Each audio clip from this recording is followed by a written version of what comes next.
everyone, here I am live just before the ACRI Twitter chat. I've been honoured to be invited along to the Asia Pacific ACRI, where we're going to talk about the Lit Review, and I'm going to hopefully answer lots of questions. I'm recording this because I want to kind of demonstrate how great these live chats are,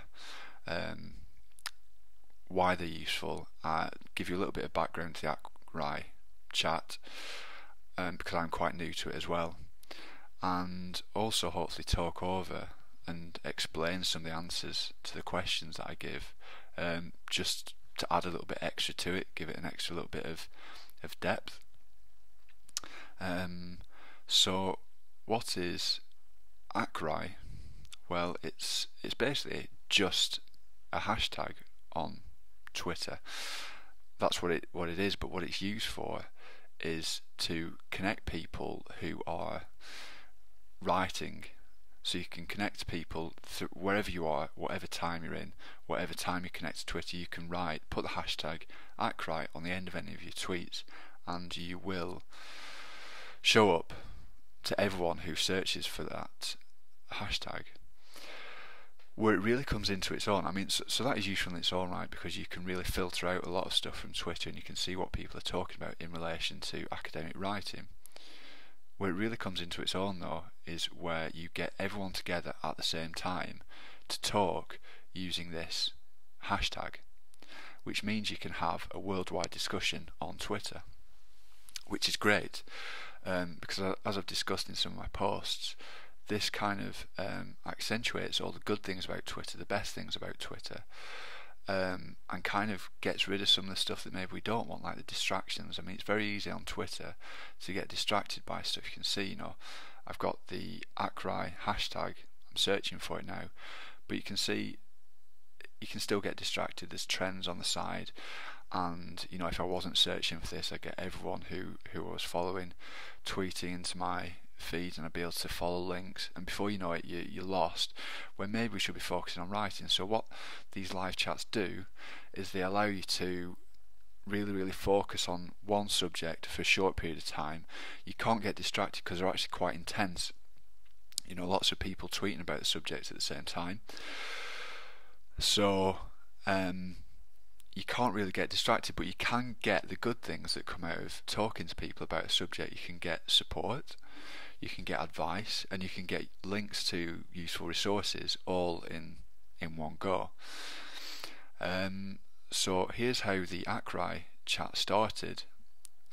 These two guys started the chat in England, so that's Jeremy Segrot and Anna Tarrant, and I've attended one of these before and it was absolutely brilliant. And ACRI is going global. The breaking news, this is the one I'm talking about today, is the Asia Pacific ACRI with Jen in Malaysia and Winnie in Australia. So it really is global, and obviously just because these are hosts in these countries, it doesn't mean that you have to be in these countries to attend. You can attend any one depending on the time zone you're in. It's just to make it more convenient for people. So yeah, let's just see what's going on in the Twitch chat. It hasn't quite kicked off yet. It's about 5 to, so I'll leave it there and I'll kick back in when we're getting on with the ACRI chat.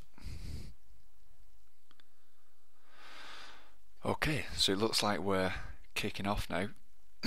What's your biggest problem, obstacle that you face during Lit Review? For me, it's the worriness not knowing when you really have enough.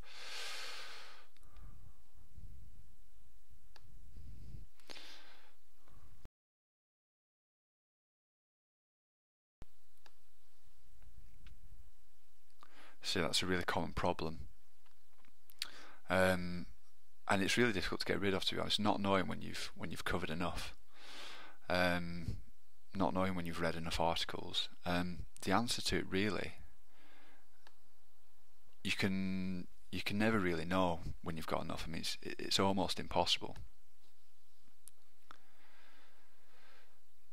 But there are a couple of things that you can do to know whether you've got enough. the first thing is to be very systematic with your approach to writing a literature review.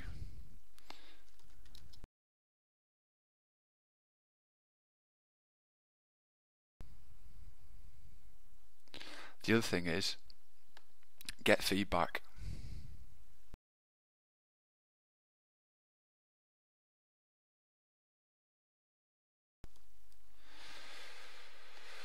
So yeah, get feedback from someone, show it to someone, show it to your supervisor, show it to a peer, and you know, if there is something missing, they'll normally highlight it to you.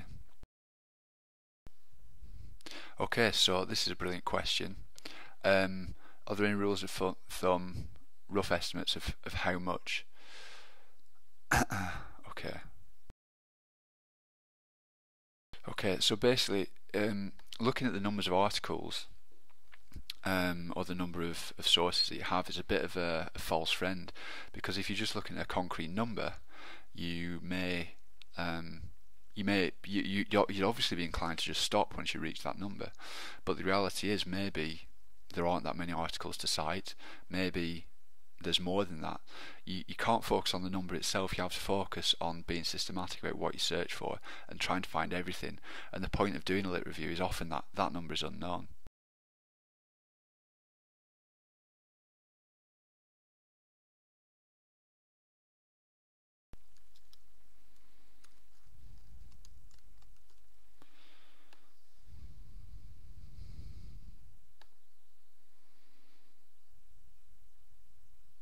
Okay, this is another good question. My problem with lit review is that I'm always not sure what to include and what not to. Okay, this is going to be difficult to explain in 140 characters or whatever.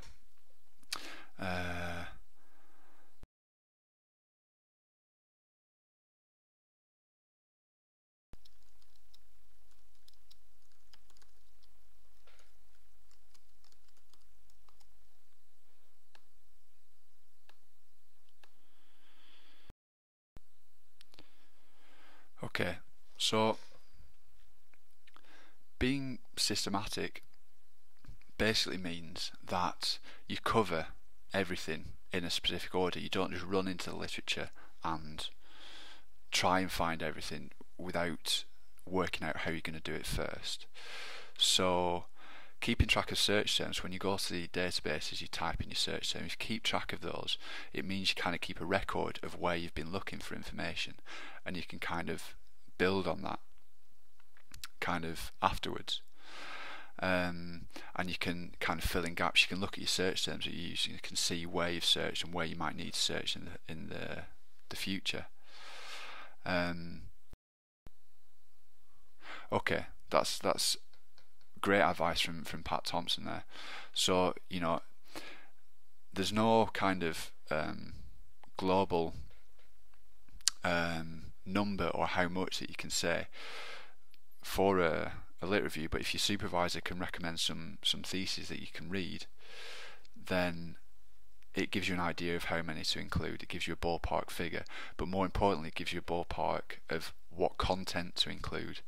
And so you can look at the reference lists of other theses and other useful sources from your supervisor, and you can kind of see when you start referencing all of those, and when you finish, when you've included all those references in your own literature review, then you know that you kind of get into a stage where you've got a good core, and all you need to do then is kind of construct your own lit review arguments and story around it. So, as you can never include everything, I guess it's a question of how you want to position yourself. That's exactly right. It's what do you want to say with your lit review? How do you want to position yourself? What stance do you want to take by writing? It's not about just including everything. It's about including the things that tell the story, tell your lit review story, tell your the journey from start to finish, and arrive at the end result, which is the answer to a lit review question, and also a question being asked which is setting up your research. So deciding what to include and adding new readings is a challenge. Okay, so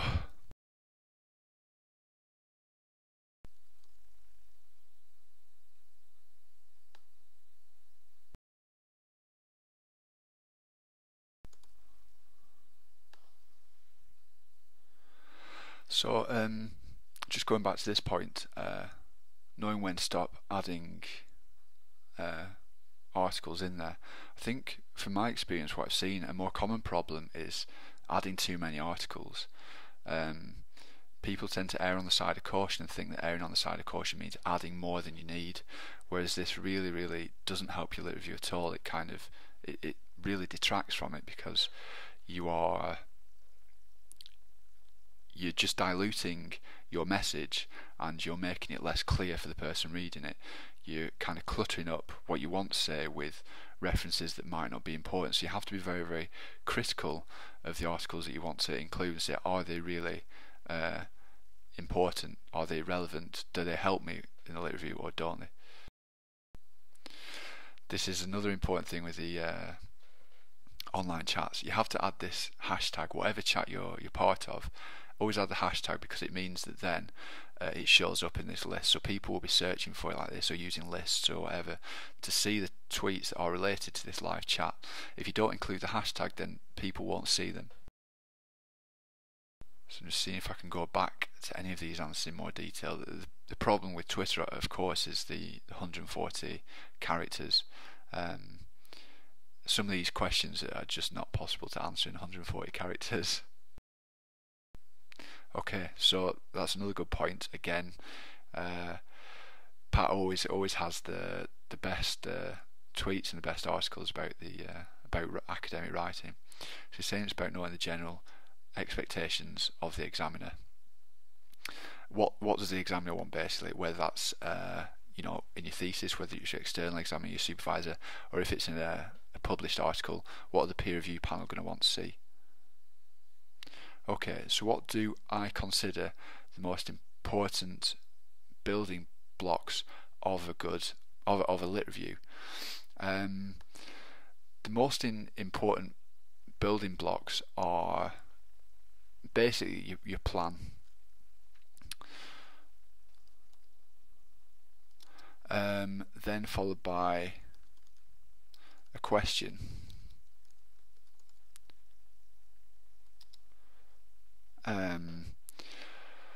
So you got your plan, your lit review question, how would you assess the quality, I suppose, could go in there as well. Plan, lit review question. Actually, I might just leave it as that. I think they're probably Actually, no, I will add one more thing. These aren't actually related to writing as such, but they are the most important things to me.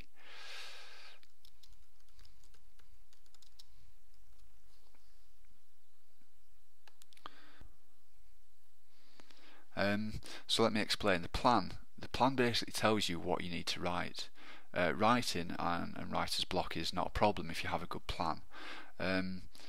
And some people kind of think that maybe that's a plan is sitting down for 10 minutes before you write and just kind of explaining what you want to do, but it's not. The plan takes months normally to put down. Having a good plan, having gone through the motions of kind of reading the articles, constructing them into a really detailed plan is a cornerstone of any kind of piece of writing.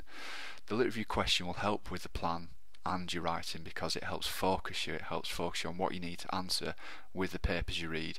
It tells you how you need to construct paragraphs to kind of contribute to a story and a question that you're trying to answer. And all of this, the overriding principle is organisation. It helps so much to be organised, and I say that because I am very disorganised, and when I make an effort, when I put time into being organised, my writing improves. So how much is review and just the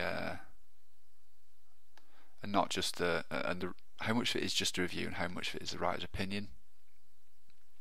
it's all about the writer's opinion, to be honest. If you just kind of review articles and kind of write summaries of them, then that's kind of it's not a lit review. It'd be more of a laundry list, or a annotated bibliography. So how do you read them all from start to finish? You can't.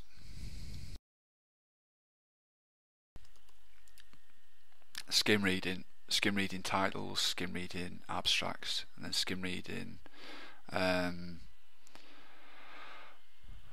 whole article in kind of that order. You need to basically work out if an article is really relevant. There are actually very few that are so relevant that you have to read them from start to finish.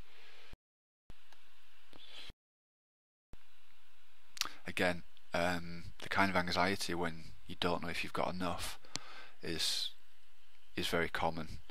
As I say, my answer to that, the two answers I have, are being systematic, so that you can at least have confidence in your method. Starting from a position and marking the position that you start. Don't just kind of dive into the literature, but record where you started, record where you go, and that is kind of being systematic, and then also getting other people to read it.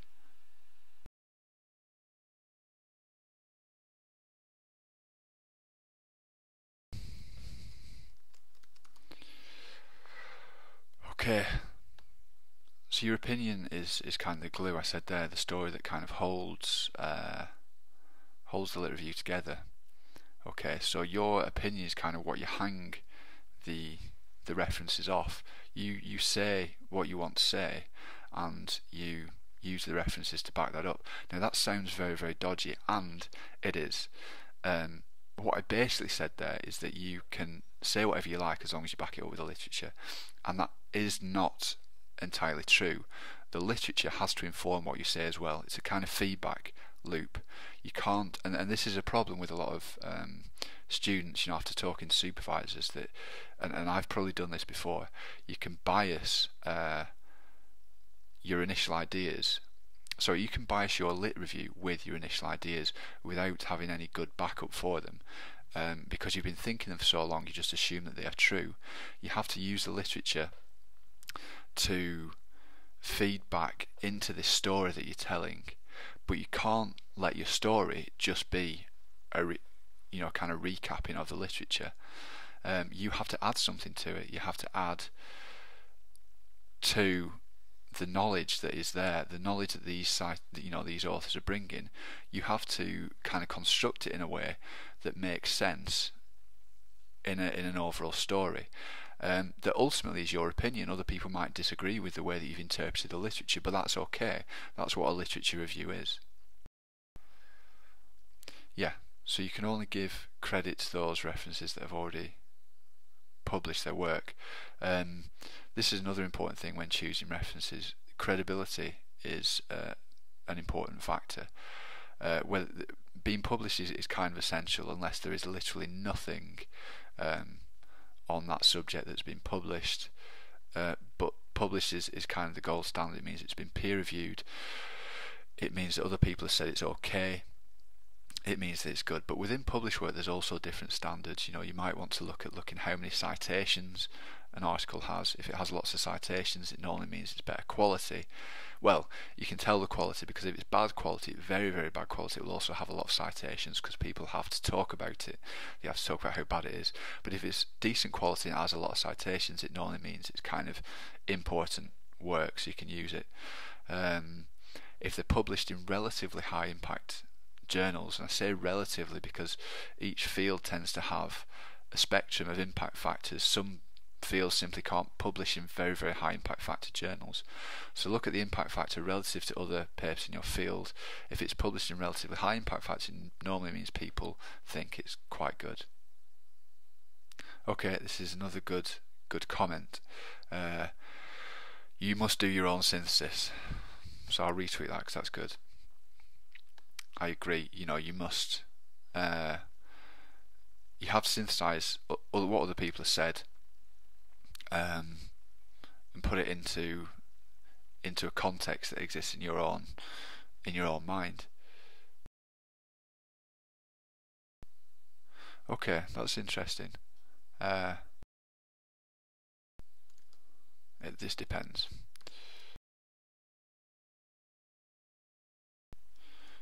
Okay, so yeah, basically, if you want to, so yeah, and Pat Thompson said the same thing there. You can cite unpublished work, but you can't verify it hasn't been peer reviewed. So if you cite in a review, if you're talking about the individual articles that the reviewer talks about, then you should cite as original as possible. You should go back to the origin. But if you're citing ideas that the reviewer has, then you should cite the review. The other reason you might want to cite the review is if you don't want to discuss a topic in detail, you can say, here's a review to discuss it.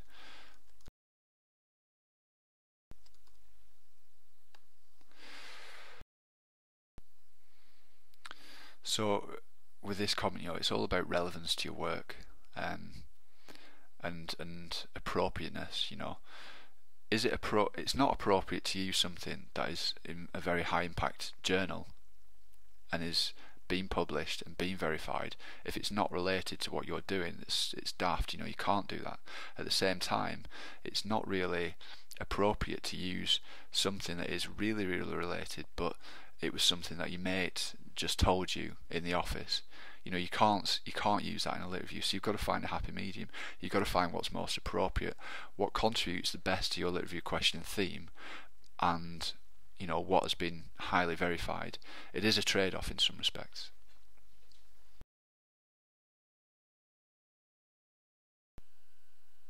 Okay, so yeah, if you're using meta studies, then these are often a good source to cite. How things have been drawn together, how other people have drawn kind of piece of work that are kind of scattered around and not really coherent. If someone else has done a meta study to bring everything together, then you can cite that, because very often in those kind of studies, the conclusions will be very unique. They'll kind of bring together the different topics, different areas of research, and give you a conclusion that didn't exist before the meta study had been done. So that's why you'd use it as why you'd cite it itself. This is a good question. So when is it I have to read articles that don't support my idea, and how do I include them? Okay, I'm just going to say that from the start. That's a good idea as well. So you can refer to the original and then put a footnote to say where you got it from.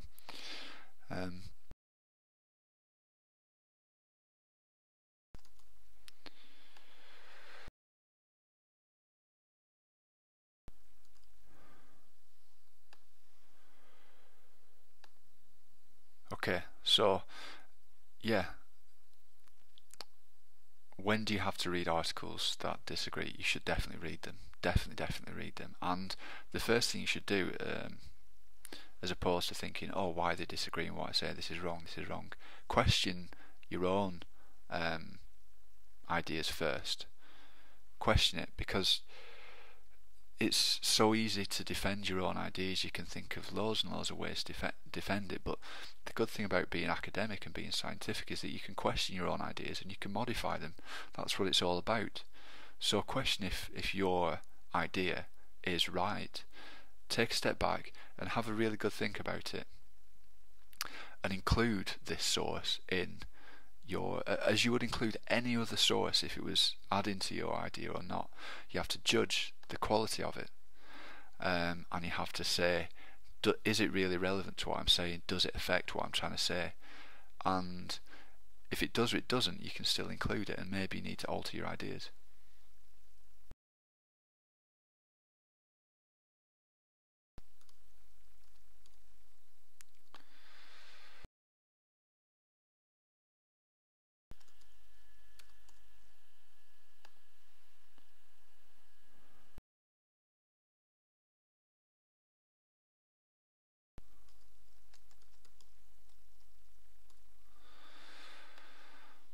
So this is a tough question that you can't answer, essentially.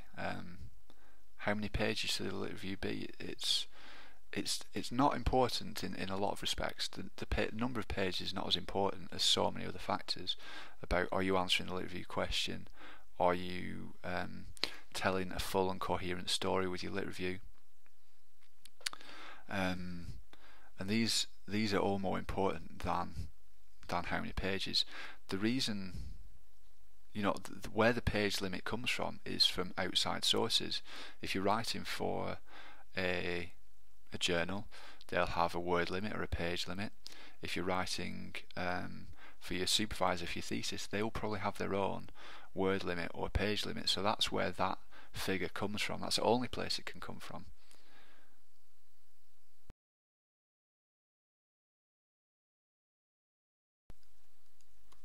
So that's exactly right. Jen says, I've read before that lit review can be a platform to debate ideas and contrast existing resources. That's great, yeah.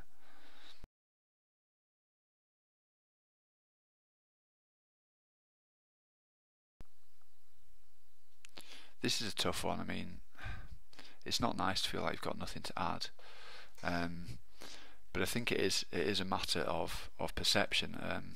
Like I say, you've got to locate yourself within the field, and you're talking about something novel. You're kind of doing research on top of this, or this is your research, so there is going to be a novel aspect to it, and the novelty comes from exactly like Pat says, where you're locating yourself, what is the point you're making, what is the stand you're trying to make, and coming up with a novel question to ask of the literature. I mean, that is the easiest kind of tool that I've used for trying to stay focused and find the novelty. You ask a good question of the literature, a few questions that you want to try and answer. So what is the answer to this question? And then you can kind of take your lit review on a journey to answer that question that is, has a lot of similarities to other reviews or other people have said, but it is your own question, it is your own answer.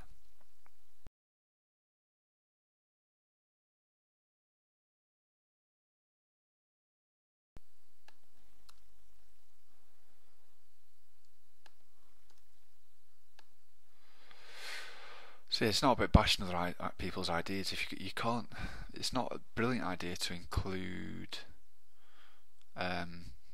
articles that you're just going to rip to shreds. I mean, that rarely helps.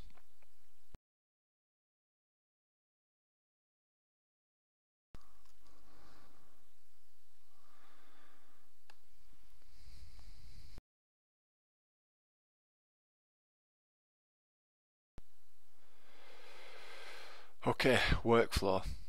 Again, this is another difficult question to answer in 140 characters.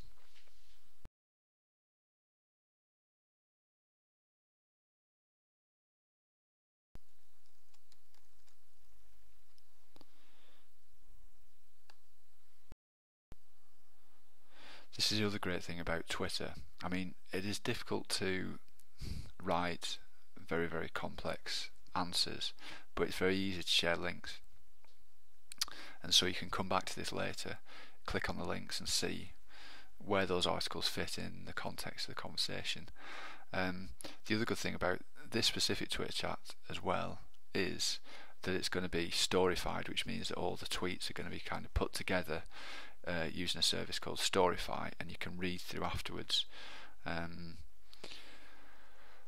which is fantastic, because it means you don't necessarily have to be there to see what went on, and you can kind of digest what's been going on later, because as you can see, it's quite fast and furious, with people tweeting at the same time.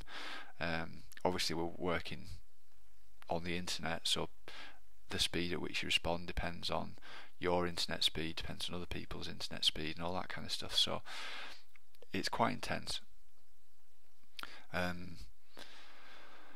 Don't think this one's been too bad so far, but sometimes this one is still, it's a bit too much to take in all in one go, so it's nice to have the opportunity to go over it again later on.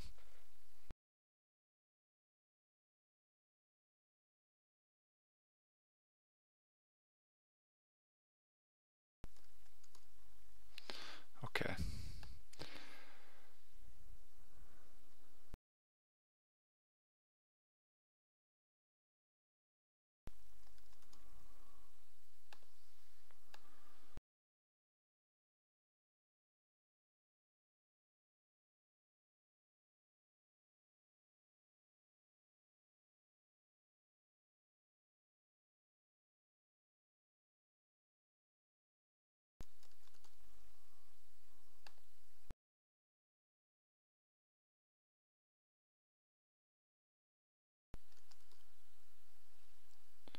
What's it called?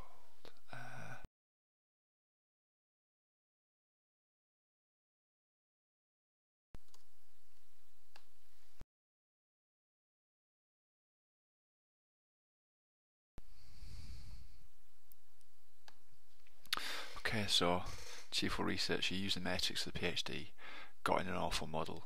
That's kind of why it's a personal choice. Um,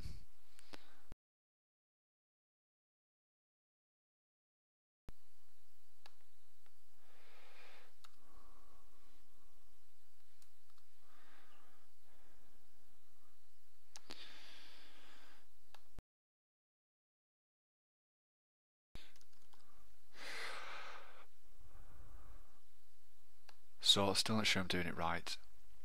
Just because people do it differently to you, it doesn't mean that what you're doing is wrong. Because the fact is, you just might not be naturally inclined to do it a certain way. You might be naturally inclined to do it another way, and that counts for a lot. You should work with your natural inclinations to do things and not against them. If you prefer working in a certain way, then experiment with it, go with it, and see how you can use that to work better.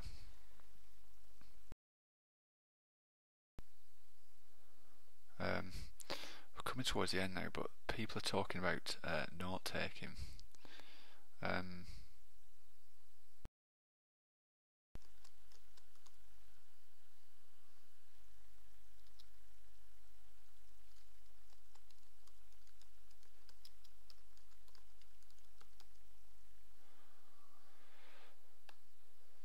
Okay, so just a word of caution.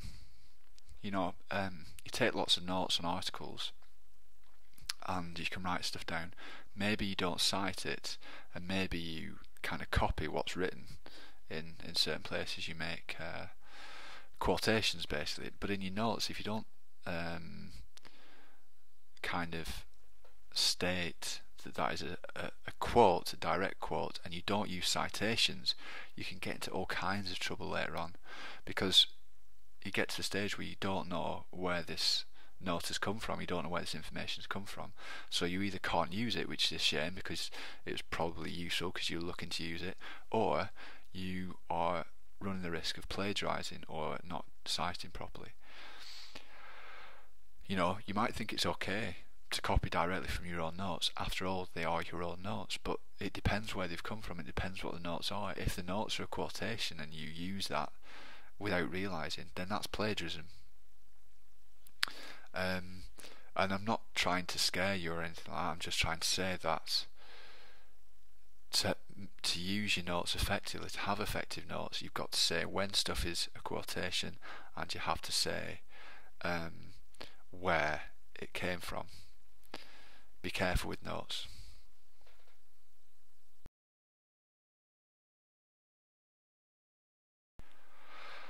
So yeah, Jen says that we're both great supporters of matrices, which is true because I originally got the idea from her. She showed me how to do the matrices, and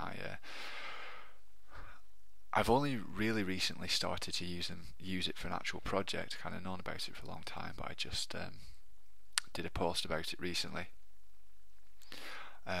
over on my blog on literaturereviewhq.com, and kind of explain how I use matrices, the software I use for doing it, and why they're so useful.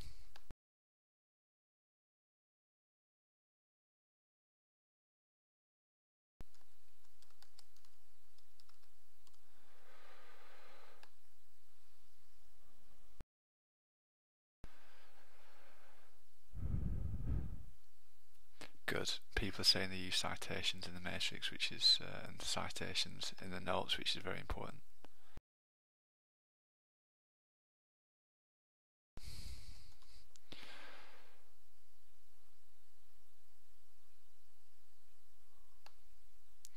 So yeah, Scrivener is a piece of writing software, and I think Citavi is as well, although this is slightly different. It has other features, but Scrivener is a piece of writing software. It's kind of designed for people writing novels basically, but it makes it very, very easy to kind of change around ideas, formatting.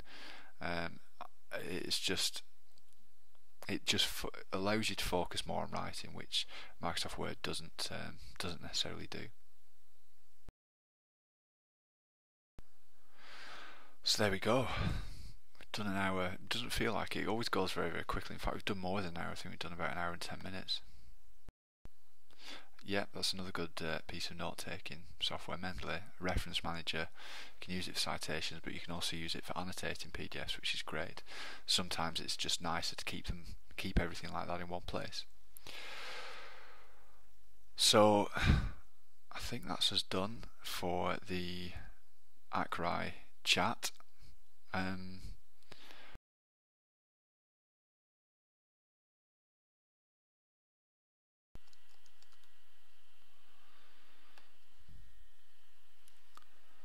Okay, so this is Citavi that I don't have much experience with. It's excellent because it combines reference and knowledge management, helps integration of reading and writing. Okay, so this is just highlights another great thing about Akrai. You know, you kind of learn about things that are useful to you from people who are using them and people who are doing the same things as you.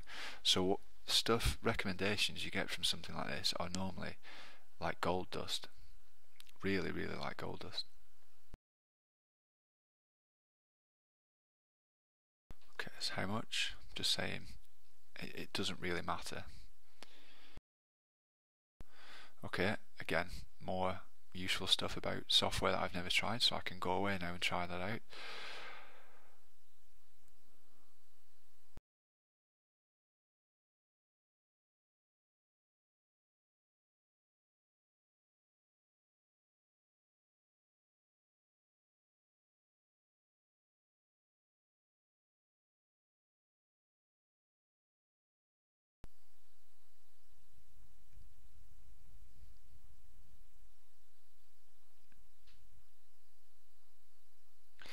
Okay, so the main chat's kind of stopped now, so I'm going to leave it there and just say thank you everybody for taking part. Thanks for asking me questions, thanks for giving me the chance to reply, and thanks for teaching me new stuff as well. I mean, you know, I've been doing this quite a while, but I always learn new stuff from talking to students who are going through the writing process, having difficulties, and other experts who I'm very, very keen to learn from, and who I always do. So thanks very much for listening. If you want any more information from me about the Literature Review, head over to www.literaturereviewhq.com and sign up to the newsletter, where you'll get loads of lit review resources and you'll be able to contact me there via email. So thanks very much for listening.